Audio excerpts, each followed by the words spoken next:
Yung teaching kasi ay two-way 'yon, di ba? Dialogical, may discussion, may detailed na pag-share ng mga principles, know-how, mga pamamaraan, sistema, etc., etc. May question and answer, etc. Pero yung preaching na ginawa ni Lord, one way. Pag punta siya, maraming tao, siya lang yung nagsasalita. Seldom na mga tao ay makapagtanong, makapag-raise ng discussion. So more of one way lang siya. Jesus preached the heavenly kingdom and salvation of soul. Ipinangaral din ni Lord yung paghahari o pagpuspos ng Holy Spirit sa mga taong sasampalataya sa Diyos o sa Kanya. Salita ng Diyos ang itinuro ng ating Panginoong Jesucristo. Kino-quote niya ang scripture at ginanap niya ang kalooban ng Ama na ituro ang mga katotohanan pa na wala sa Old Testament scriptures, kundi at the moment ay mapapasama pa lang sa scripture which is the New Testament passage. And binanggit din dyan sa ating passage, by the way, sa mga nagtuturo ng salita ng Diyos at nagpipreach, gaya ng ating Panginoong Jesucristo, sila ay sinabi ng 1 Timothy 5:17 na dapat na pahalagahan, suportahan, igalang. Bakit? Because they are worthy of double honor. In our Metro Pastors appreciation last Friday, the emphasis there nung speaker na na-invite ni Bishop Jim is that ang mga pastors ay gift ng Diyos sa iglesia. So, bagamat na-appreciate natin yung word na gift, regalo, di ba lahat naman tayo nakakatanggap ng regalo o nagre-regalo. There is something, there is joy in receiving gift. Even so, pag nagbigay ka ng gift. So, nakaka-relate tayo doon. Pero on the other hand, when the Bible said that elders o pastors or spiritual leaders ng church ay gift, on the other hand, ang makikita rin natin na kahulugan ng gift is that siya ay bigay. Bigay lang. Di ba? Bigay lang sa church ang mga spiritual leaders, elders, o pastors, o teachers, o preachers. Bigay. So, kaloob. So, ibig sabihin, kung ako, o kaya sino man sa atin dito magiging pastor someday, magandang kaisipan nyo na tayo ay regalo. Bigay. So, kung binigay tayo sa church, talagang tayo ay maglilingkod. Di po ba? Magiging blessing sa simbahan. Ganun ang essence ng regalo. Di po ba? Ang isa pa na ginawa ng Panginoon Jesucristo nandito sa lupa, siya ay nagpagaling ng mga iba't ibang karamdaman. May karamdaman. Kaya napag-usapan natin ng Panginoong Jesucristo ay, sabi diyan, I witness of all the ills of flesh or life. Bagamat nung nasa langit pa siya, hindi pa siya nagkakatawang tao, alam naman niya ang lahat ng bagay because He is God. Pero nung narito siya sa lupa, diba, talagang harapan niya na nakasalamuha yung mga taong may iba't ibang klase ng sakit, inaalihan ng demonyo, may ketong, may agas, may mga incurable diseases, mga nakakahawa pa nga na sakit, nakakapandiri na mga sakit, pero nakakatakot na mga sakit, pero hindi niya naramdaman ng mga yon. So, hindi siya natakot, hindi siya nandiri, hindi siya nangilag, hindi po siya naging indifferent sa mga may sakit, kundi nauunawaan niya ang kanilang mga kalagayan na may karamdaman, may sakit. Jesus was a healer of every sickness. Di ba? Wala namang naging mahirap sa kanya na pagalingin. Yung bulag nga na pinanganak, since birth, napagaling ng ating Panginoon, nagkaroon ng paningin. Mga pilay, nakalakad. Marami siyang mga himalang ginawa sa pamamagitan ng pagpapagaling. At yung kanyang malasakit na yon sa mga may physical sicknesses, even so spiritual sicknesses, ay laging available sa kanya yon during his time and until now. Na kung meron mang lalapit sa kanya para humiling ng kagalingang hindi lang physical kundi spiritual o kahit na complicated pa o imposibleng mga pangangailangan, siya ay nagsasabing kakatagpo sa kanilang mga pangangailangan. Parang kung sino man, sabi ng Revelation 3:20, ang magbubukas ng kanyang pintuan sa Panginoon, na para bang ang Diyos ay kumakatok sa pintuan ng kanyang puso, siya ay tatahan sa kanila. Siya ay kakatagpo sa lahat ng kanyang mga pangangailangan. Ang pang-apat nating nakita na works ng ating Panginoon ay kahabagan. Dito tayo nagtapos last time. He showed compassion. Di ba? Yung sabi sa verse 36, when he saw the crowds, nung makita niya mga tao, he had compassion on them. Bakit? Because they were harassed and helpless like sheep without a shepherd. So isa yan sa mga nature ng Diyos, ng ating Panginoong Kristo. Siya ay mahabagin. Yan yung tinalakay namin last Sunday sa huling part ng aming Teo 1, topic number 10, na God is merciful, diba? And loving. But on the other hand, God is also a severe God. Isa siyang mapagmahal na Diyos, maamo na Diyos, mabait na Diyos, etc. But on the other hand, siya rin ay mabagsik na Diyos, nagpaparusa. Isang just o makatarungan na Diyos on the other hand. So isa ito yung pagiging compassionate ng ating Panginoon sa maraming nature, attributes, katangian ng ating Panginoon. Kaya nga, nung ang unang tao nahulog sa pagkakasala, pinakita na agad doon ng Diyos ang kanyang kahabagan na meron siyang ipinangakong tagapagligtas sa Genesis pa lang, di ba? Sinabi na yung offspring ni Eva ay magiging tagapagligtas. Dudurog sa ulo ng serpiente, walang iba kundi si Satan. So that's our Lord and Savior Jesus Christ, Savior sent by the Father. At ang isa sa mga pinakita ng Ama doon ay yung kanyang kahabagan o pag-ibig, just like the Lord Jesus Christ. So, kung tatanungin natin ang ating mga sarili, tayo ba is somewhat merong ganito na katangian ng ating Panginoong Kristo? Compassionate ang ating Panginoong Kristo? Tayo ba ay mahabagin din? Pag nakakakita tayo ng mga tao na may pinagdadaanan sa buhay, may mga kabigatan, may struggles, mahirap, walang makain, helpless, walang tirahan, may sakit, etc., etc.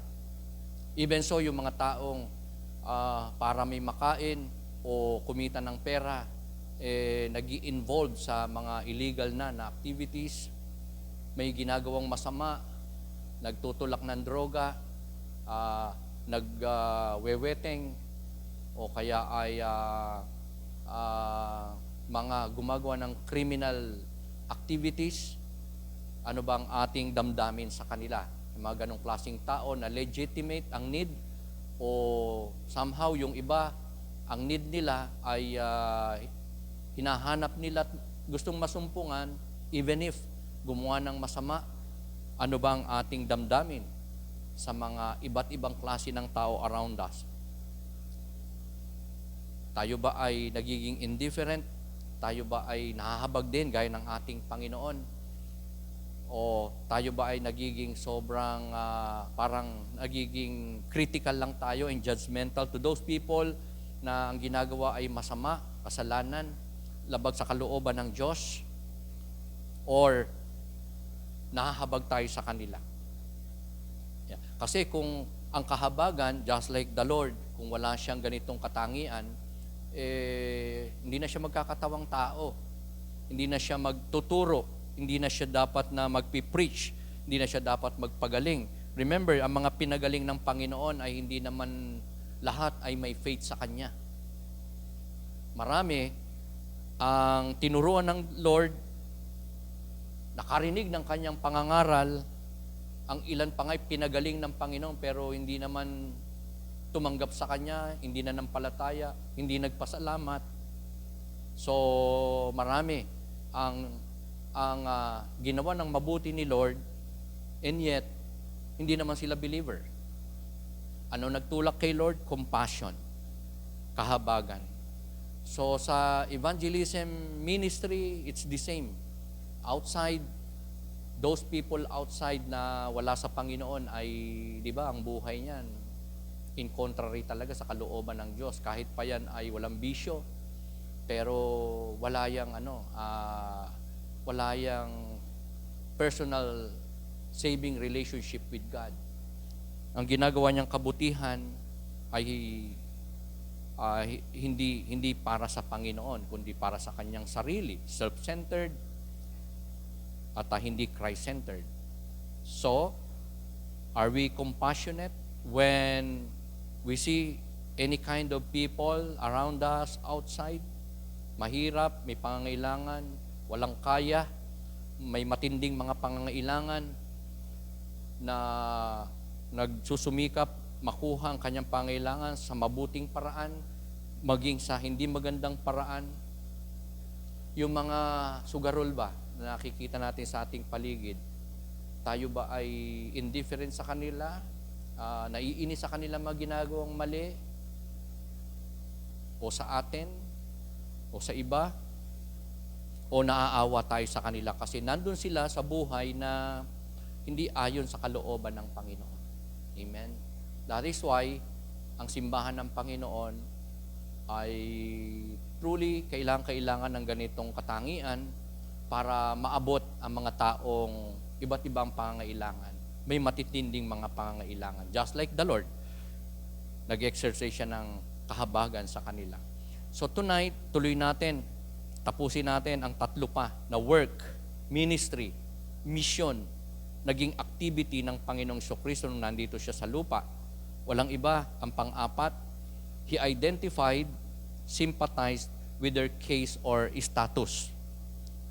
Sa verse 36, sa pangatlong banghay ay makikita natin ang naging damdamin ng Panginoong Jesucristo nung makita niya ang mga tao. Nagkapagpahayag siya ng tender concern for the people na nakita niyang neglected, napabayaan, patuloy na pinababayaan ng kanilang mga religious leaders, ng kanilang mga political leaders, mga tao, kaluluwang pinababayaan din ng kanilang mga pamilya, ng mga ama ng tahanan, magulang, ng mga mahal sa buhay, ng mga relatives, dahil mayroong pagkakanya-kanya mga tao, walang kapatid, walang kamag-anak, walang kaibigan, ang lahat ay parang, sabi nga ng Bible, parang mga tupang naligaw. Diba? Usually, basically, generally, dapat ang mga tupa magkakasama, may pastol. Pero may mga pangyayaring ang mga tupa napapahiwalay, humihiwalay, o nagkakawatak-watak, lalo na kapag wala yung pastol, walang leader, wala yung tagapangalaga. So, sa ganyan nakita ng Panginoong Jesucristo ang mga tao. Neglected, without a shepherd, harassed, helpless. Helpless, harassed, kasi yung mga religious leaders, in-exploit sila. Tinuturuan silang sumunod sa mga batas na hindi naman din nila ginagawa. So, pinapahirapan ng mga tao. Tapos, after lang sila sa makukuha nila sa mga tao and not pure ministry o pagtulog o pag-akay sa mga tao para makakilala sa Panginoon. Even so, ang mga political leaders nila na ginagamit ng kapangyarihan para magkamal ng salapi, maging prominent, maging dominant, maging makapangyarihan, at meron ng mga natatapakan ng karapatan, merong napagkakaitan ng karapatan, merong mga napapahirapan, merong mga hindi na talaga natutulungan na dapat tulungan ng mga tao. Harassed and helpless, like sheep na parang sinisila ng mga mababangis na hayop. Nakita niya mga tao na parang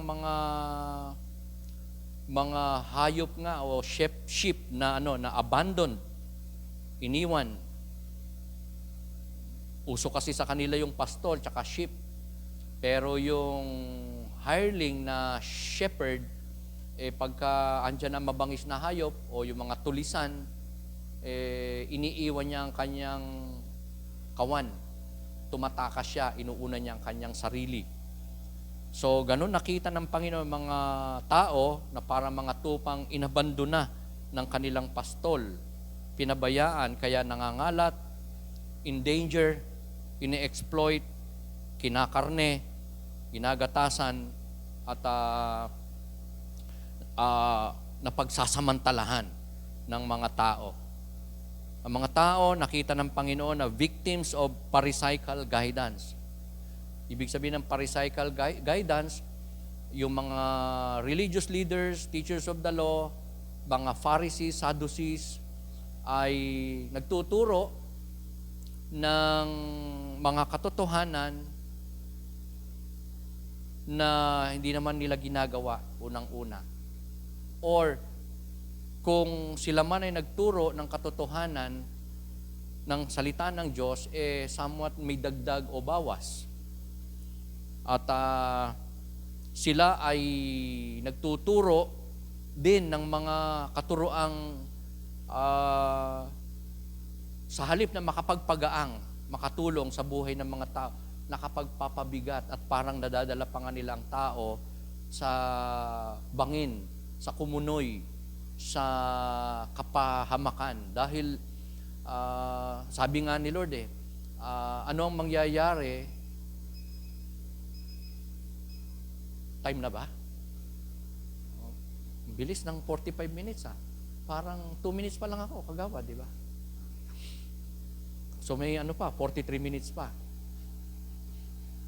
Di ba sabi ng scripture, ano ang mangyayari kapag ang umakay sa bulag, kapwa niya bulag? Di ba? Pareho silang mahuhulog sa bangin.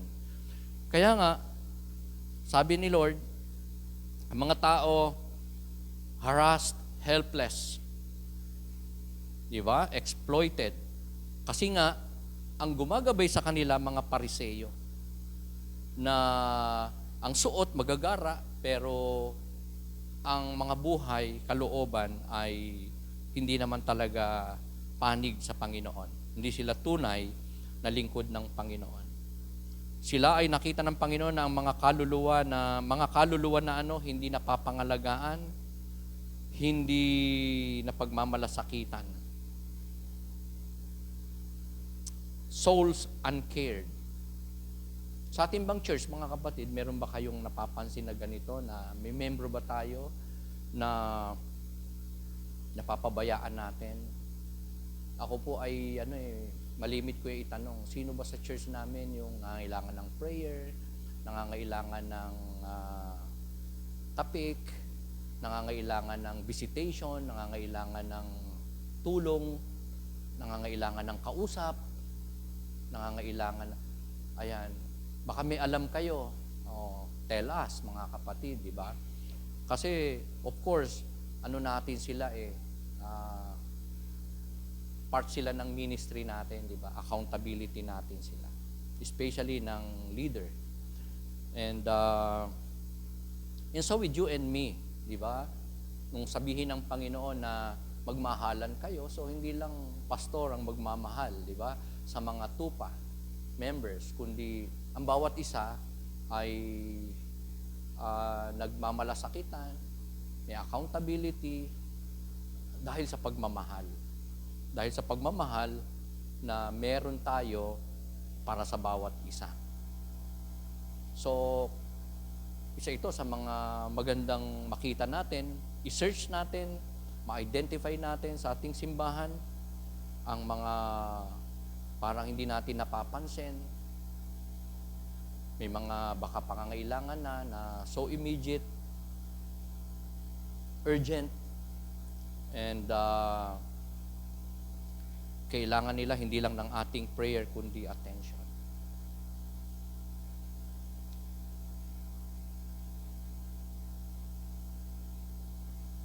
Mga taong sabi ng ating passage somehow we could assume na may mga bodily fatigue. Itong mga taong ito na nakita ni Lord, ng kalagayan ay kahabag-habag at nakaka-identify siya sa kanila at nagsympathize siya sa kanila. Mga taong hindi lamang spiritually ligaw, harassed, exploited, people with body problem. May kapaguran, pagal na, disorganized, may kahinaan ng isip o may hindi alam ang kanyang isip o utak, may hindi abot, may hindi naituro, kaya siya ay hopeless o helpless. And some are dying physically. Dying is physically. Yan ang mga nakita ng ating Panginoon sa mga tao, maraming tao around Him, sa iba't ibang lugar na pinupuntahan niya, at siya ay nakaka-identify sa kanila at nakaka-sympathize. Sa ating panahon, parang may mga umiiwas sa mga problema, sa mga taong medyo nakakaawa or maraming pangangailangan kasi naapektuhan sila, parang natatransmit sa kanila yung bigat ng dalahin ng mga tao. Sino po ba yung ganyan? Minsan naranasan natin, no? Na kilala man o hindi, kapag ka naiparating sa atin o nakita natin, narinig natin, nalaman natin yung kanilang mabigat na pinagdadaan, sitwasyon, kalagayan, pangangailangan, nabibigatan din tayo. At to the point, maaring ang ating tendency is to avoid those kind of people kasi nabibigatan lang tayo, nababurden, at umiiwas tayo sa pressure, umiiwas tayo sa tawag dito, yung hindi lang disappointment, kundi depression or medyo maapektuhan. Ayan. Pero it takes maturity na makaya nating mabalanse ang ating mga emosyon, kaisipan, buhay, damdamin, pananaw, while we see those kind of people around us na minsan pa nga talagang malapit sa atin and truly concerned tayo, nagsisympathize, nakaka-identify, and yet wala tayong magawa. But just to do what we can share them, what we are able to extend to them as help, kahit ba prayer lang, kung yun lang talagang ating at the moment kakayanan, nang hindi naman tayo parang naapektuhan.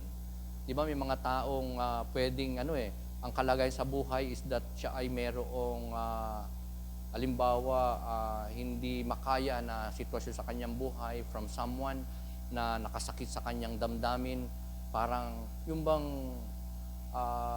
bang kalagayan na parang nadidisappoint siya sa isang tao o sa mga tao, parang natitisod, hindi niya kaya yung sinabi sa kanya o yung ginagawa nila, nagiging mahina siya emotionally. Di po ba? Parang tapos nag-open sa'yo, tapos nag-sympathize ka, naka-identify ka, pero bago kayo mag-usap, siya lang ang may kaaway, pero after magkwento sa'yo, dalawa na kayo nakaaway ng kinwento. na may sama ng loob, na parang dala mo na rin yung kanyang sentiment at para kang nahawa at naging negative tuloy ang kalagayan mo because of him or her. So, it takes maturity para maging compassionate tayo, maka-identify, maka-sympathize sa case o status ng ibang tao nang hindi tayo nako-compromise, nagkakasala. Gaya ng ating Panginoon, nung mag-identify siya, mag-sympathize siya sa status, kalagayan ng mga taong iba't ibang kalagayan, neglected, walang kaya, harassed, helpless, abandoned, di ba? Even may pinagdadaan ng physical na mga pangangailangan, dying yung iba, hindi naman siya naging nag-self-pity, di po ba? Hindi siya naging indifferent, hindi siya naging insensitive, hindi niya sila pinabayaan, di ba? Kahit papano, meron siya o meron tayo na maitutulong sa mga ganitong klaseng tao around us. So, the question is, ano bang ating feelings sa mga iba't ibang klaseng tao around us? Gaya ng mga taong nakita ni Lord, kung saan siya ay naka-identify sa kanila, nakapag-sympathize siya sa kanyang mga kalagayan sa buhay, mabuti man o hindi ang kalagayan nila sa buhay, mabuti man ginagawa nila o hindi sa buhay. Ano ba ang naging feelings ng Panginoon? Maganda, di po ba? How about us? What's our feelings? To halimbawa sa mga taong sumasamba sa Diyos-Diyosan. Ayan. Di ba?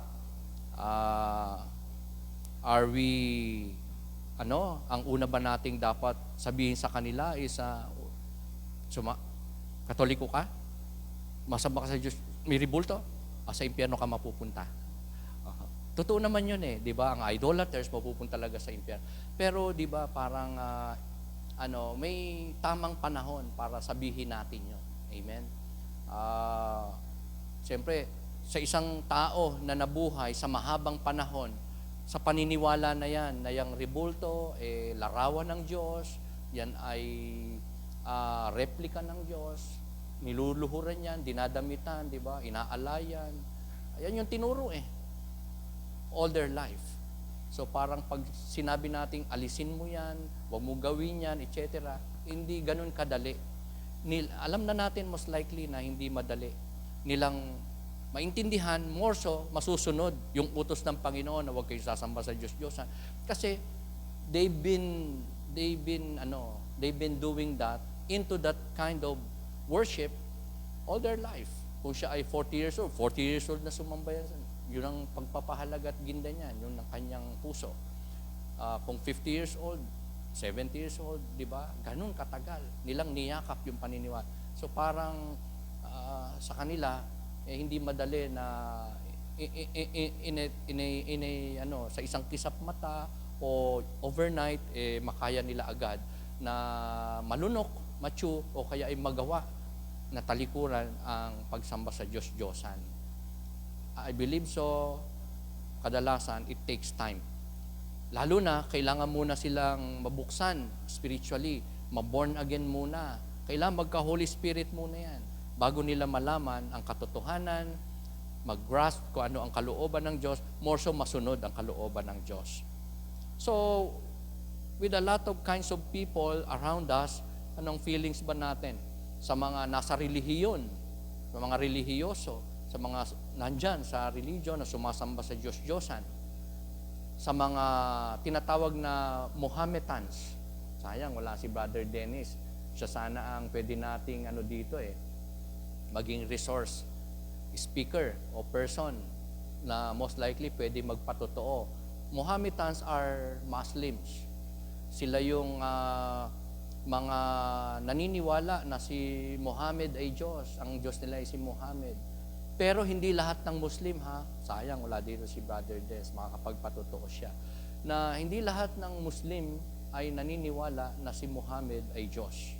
In fact, pag sinabi mo sa mga Muslims na you believe in Muhammad, ang Diyos niya ay si Muhammad, marami ang pwedeng magagalit sa iyo. They will deny Many Muslims ay magsasabi na hindi kami naniniwala na si Muhammad ay Diyos. Which is biblical, na hindi naman talaga siya Diyos, di ba?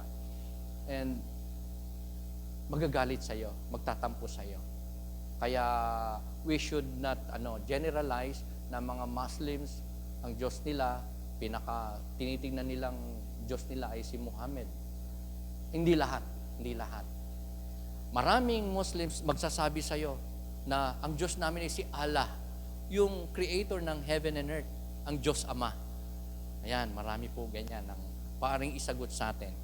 Kaya, what is our feelings sa mga idolaters, Mahometans o Mohammedans, Muslims o Islam, or yung mga superstitious Roman Catholics o mga relihiyosong mga samahan, just like the Roman Catholics, Iglesia ni Cristo, yung mga malalaking grupo in our country, around us, ano bang ating feelings sa kanila? Just like the Lord ba? Nahabag ba tayo sa kanila? Nakaka-identify ba tayo sa kanilang ginagawang pagluhod, pagyukod, pagsamba? Ayan. May isa akong nakausap last Sunday, yan ang testimony niya. Ayaw na ayaw niyang sumama sa mga taong ito kasi sila ay sumasamba sa Diyos-Diyosan. Pumupunta doon sa malaking katedral at isasama siya. Pagka nakasama niya sila, ayaw niya. Gano'n. So, may naman yon, may katotohanan naman na pwede namang talagang huwag tayong sumama, pumunta. Pero, ang sabi ko na lang sa kanya, ako, pag na-invite ako, kasal, binyag, patay, sa Roman Catholic Church, halimbawa, pumupunta ako, pumapasok ako. Pero hindi para gawin yung nakagawian sa loob na yan, sa simbahan na yan, na kasalanan. Isa lang kako ang hindi ko ginagawa dyan sa loob na yan, sumamba sa rebulto, tsaka yung lumuhod sa mga imahen yan. Pero yung pag sinabi ng pare, tayo, ay tumatayo ako. Upo, sabi, upo ako. Magbatian, peace be with you. Wala nang masama, di ba? Pero ginagawa natin yon para ma-maintain yung relationship. Kaya pag si Brother Harry nag-asawa ng Katoliko, atin tayo, pasok tayo sa loob. Di ba? Huwag naman sana. Pastor, parang hindi na ako makapag-asawa talaga niya dahil ayaw mo Di ba? So, ano ang ating feelings sa mga ganong klaseng tao? Idolaters, Mahometans, superstitious Roman Catholics? Kaya ba natin mag-identify sa kanila, mag-sympathize? O magiging indifferent na tayo na parang na-offend tayo, galit tayo, at dadalhin tayo ng damdamin natin na layuan sila? Pero si Lord hindi, mga kapatid. In fact, sila ang kanyang pinuntahan para turuan, mag-preach sa kanila, magpahayag sa kanila ng compassion, pinagaling niya sila, at nakaka-relate siya sa kanila. So, walang problema kay Lord kung katabi niya ay prostitute, ang kaharap niya ay tax collector na corrupt, o anuman ang kalagay sa buhay na sobrang sama o kriminal, kaya ng Panginoon na mahabag sa kanila, maka-identify, mag-sympathize sa kanilang mga situations nang hindi siya naapektuhan, nagkakasala, nako-compromise. Pang-anim na naging work ng Panginoong Kristo nung siya'y narito sa lupa, sa verse 37 makikita natin, He expressed the need of workers for the work. Basahin ko lang uli, sabi ng verse 37, Then He said to His disciples, The harvest is plentiful, but the workers are few.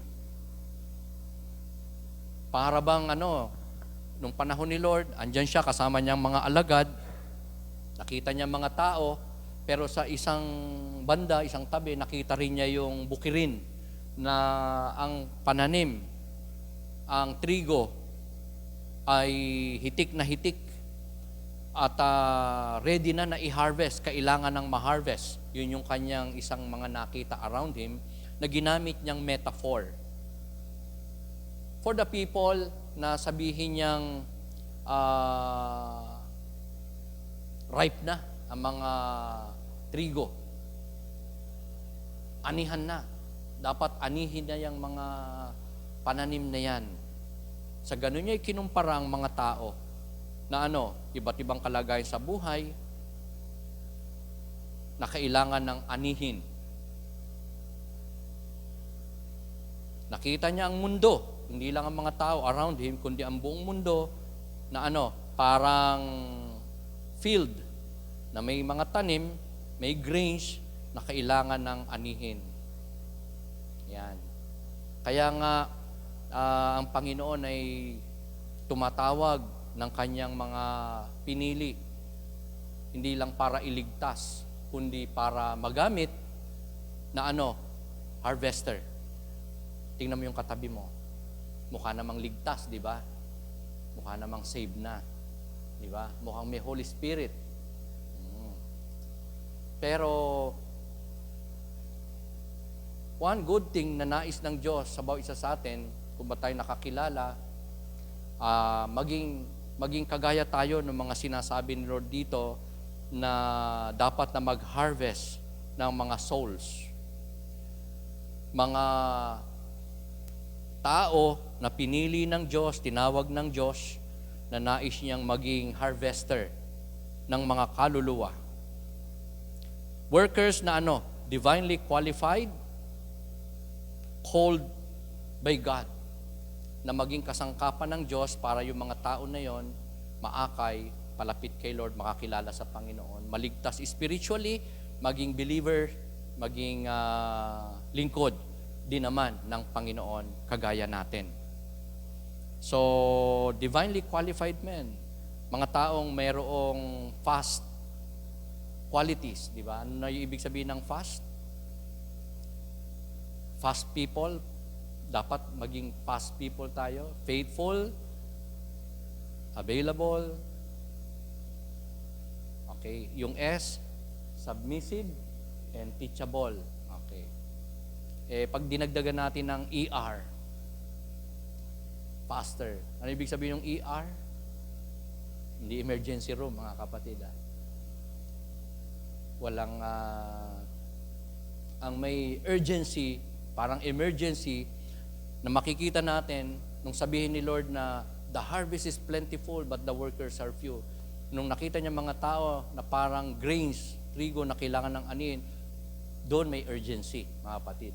May urgency hindi sa buhay natin ng mga harvester na, believer na, dapat nang magamit ni Lord na mag-harvest ng mga kaluluwa, mga tao, kundi yung mga taong dapat nating ma-harvest, mag-gather, maakay, sa buhay nila mayroong urgency.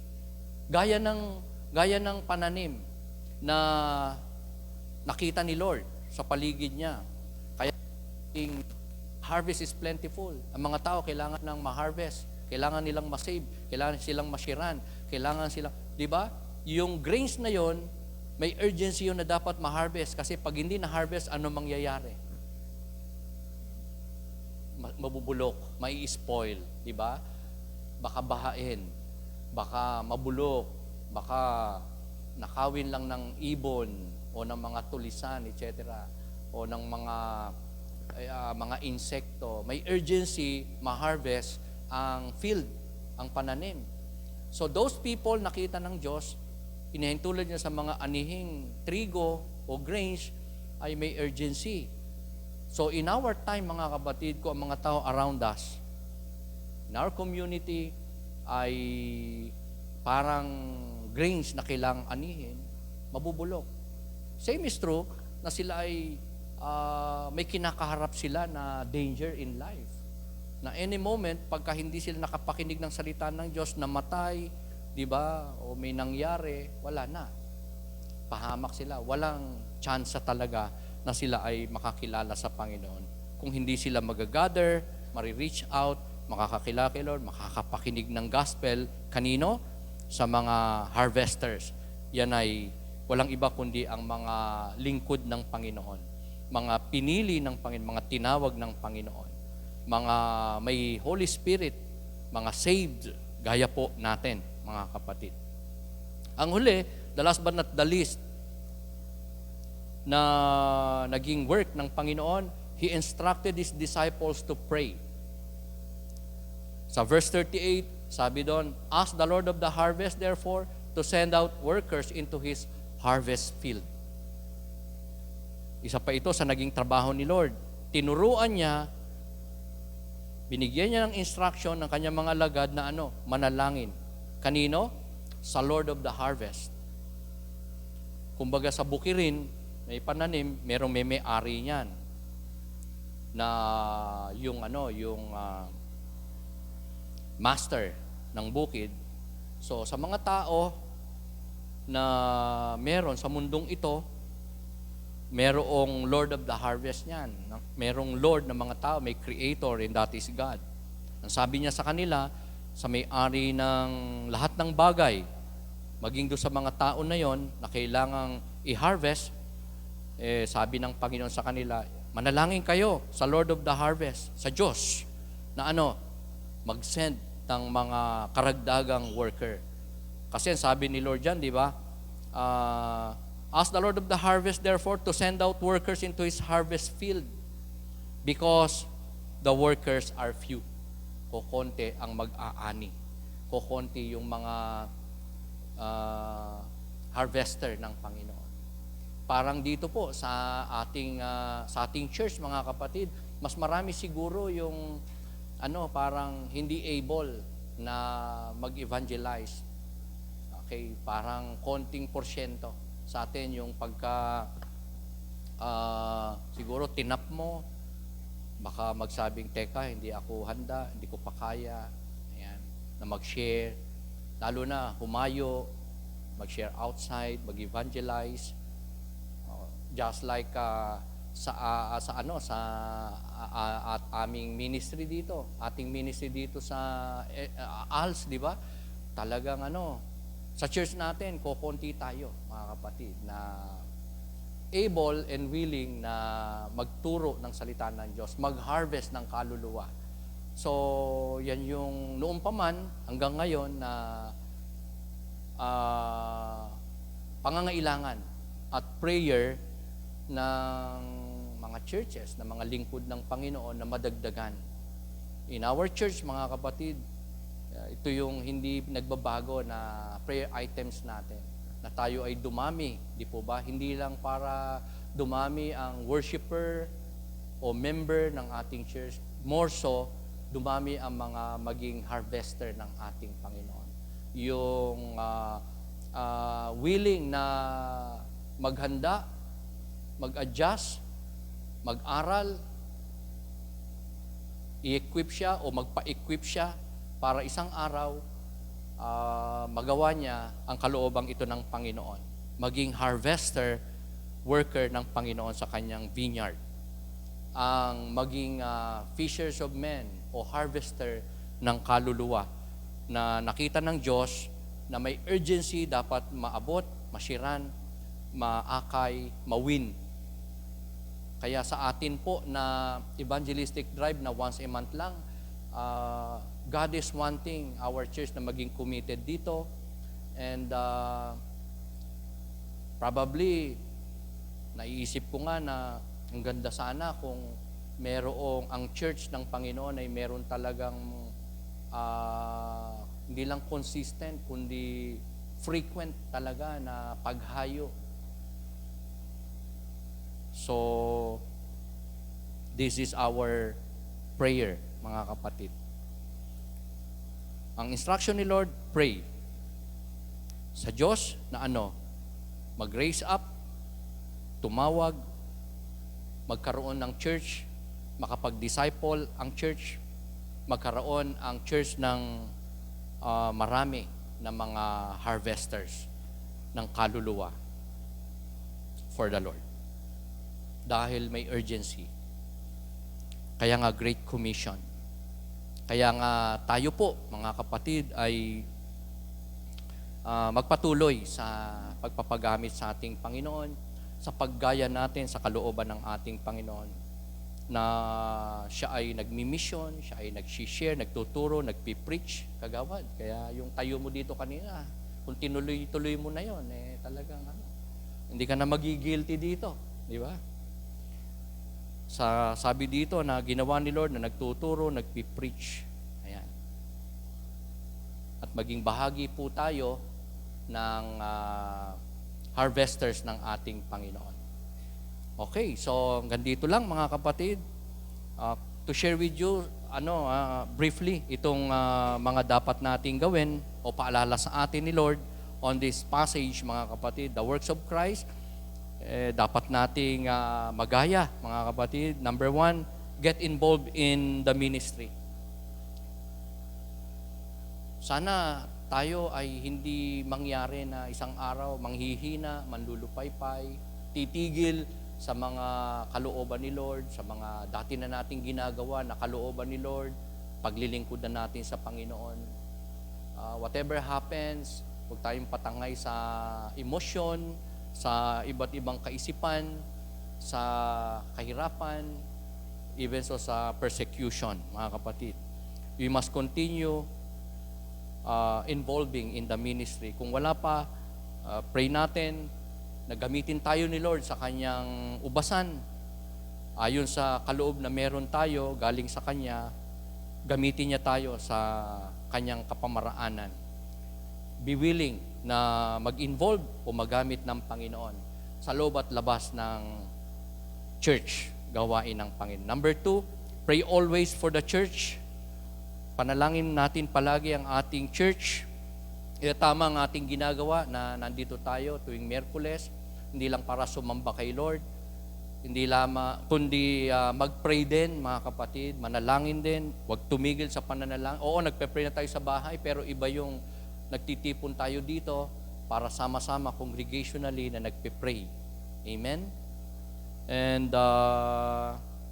most of all, ganun din naman, narito tayo, tuwing Miyerkules, kahit na pagod na tayo, may mga parang gusto tayong unahin, gawin, mas gusto natin magpahinga na lang, pero pinipili nating magpatuloy, dumalo pa rin, because we know na mabuting bagay, kalooban ng Diyos, ang maging consistent tayo, maging faithful tayo sa gawain, midweek service, may worship, may prayer, may fellowship, and most of all, nagagamit po tayo ng ating Panginoon. Amen? Sabi mo sa katabi mo, ginagamit ka ni Lord. Ginagamit tayo ng Panginoon. Amen? Kaya meron tayong parang tawag dito, malaking part sa gawaing ito o wala, pero the fact na nag-invest ka ng time, puso, pananampalataya, nagsakripisyo ka, inuna mo ang gawaing ito tonight, every Wednesday, yan ay paglilingkod sa Panginoon. At napagpapala mo rin ang buhay ng iba dahil nagiging kagalakan ka namin, nagiging object ka ng aming ministeryo, at ikaw din naman ay nagiging kagalakan ng bawat isa, lalo na ng ating Panginoon. At nagiging encouragement tayong lahat sa buhay ng iba. Hindi natin nakakasama pag midweek service dahil they see us, mga kapatid, na nag-i-invest ng extra time natin, ng ating faith, ng sakripisyo, ng ating gifts, resources, time, talents para sa Panginoon. Especially in the area of worship and prayer. So isa sa mga work ni Lord, nung narito siya sa lupa, hindi lang siya nagpe-pray. Sinabihan niya ang kanyang mga alagad, pray to the Lord of the harvest. Kaya nga, isa ito sa mga ministeryong hindi po natin dapat pabayaan. Sabi ng number 2 nating proposition, pray always for the church. Ipanalangin natin palagi ang ating mga kapatid, ang mga workers, ang mga ministries, ang mga directions natin. Dagdagan ni Lord ang ating mga directions. Nowadays, mga kapatid, isa yan sa mga pinagpe-pray ko, hindi lang yung mga directions na binigay ni Lord sa atin. More so, magbigay pa siya sa atin ng mga directions, ng mga pangitain, mga ministeryong dapat nating gawin. Hindi lang ipagpatuloy, kundi mga ministeryong dapat nating masimulan, mga kapatid. So, sa Lord nagsisimula yon, nanggagaling ang opportunity, ang ministry, more so ang kakayanan na magawa ang kalooban ng Panginoon. The last but not the least, be a blessing to others for the glory of God. Yan. Maging pagpapala tayo na patuloy, hindi lamang sa ating mga mahal sa buhay, hindi lang sa mga kapatiran, man din sa iba. Maging blessing tayo. Maging glory ng Panginoon ang ating mga buhay. Meron tayong ma-contribute na kalooban ng Diyos para sa pangangailangan ng mga tao outside. First and foremost, kaligtasan ng kanilang kaluluwa. At sa pamagitan ng pagbabahagi natin sa kanila kay Kristo, ng salita ng Diyos, na nakapagbabago ng puso, ng buhay, at nagiging daan para makilala nila ang Panginoon. Sa pamagitan ng makapangyarihan, banal, perpekto, mahimala na salita ng atin pong Panginoon. Nasa ating mga labi, nasa ating mga puso't isipan, at kailangan lang nating i-share sa iba. For them to be able to know Christ, to be saved, to be transformed, to be God's servant din naman kagaya natin, na nais ding nagagamitin din ng Panginoon time comes. Pagka wala na tayo sa mundong ito. Tingnan mo yung katabi mo, di ba? Medyo nagkakaedad na. Parang, bilang na ang ating mga oras. Amen? Ayan. Parang ilang taon na lang, ilampung taon na lang. Di ba? Ang pwede nating ilagi sa mundong ito. O saan ba natin pa ilalaan ang ating mga remaining time, di ba? Nagkaroon tayo ng ganyang topic. Fourth, di ba? Tama ba? Yung acrostic natin sa topic na yun, fourth. Fixing our remaining time. So tonight, sa passage na to, sa teaching na dalawang beses nating tinalakay sa haba, mga kapatid, ng works ng ating Panginoon, yan ang isa sa mga emphasis po nito. Sa natin, dapat gugulin ang ating mga panahon, buhay, lakas, talento, resources. Sabi ni Lord, di ba, maging harvester tayo. Amen? So, sa lubat-labas na simbahan, tahanan, sana, pag-pray natin to, hindi lang sila, hindi lang ang iba, kundi maging tayo, mga kapatid, ay consistently maging harvester tayo ng kaluluwa ng ating Panginoon. Can we say amen? Palakpakan natin ang Panginoon.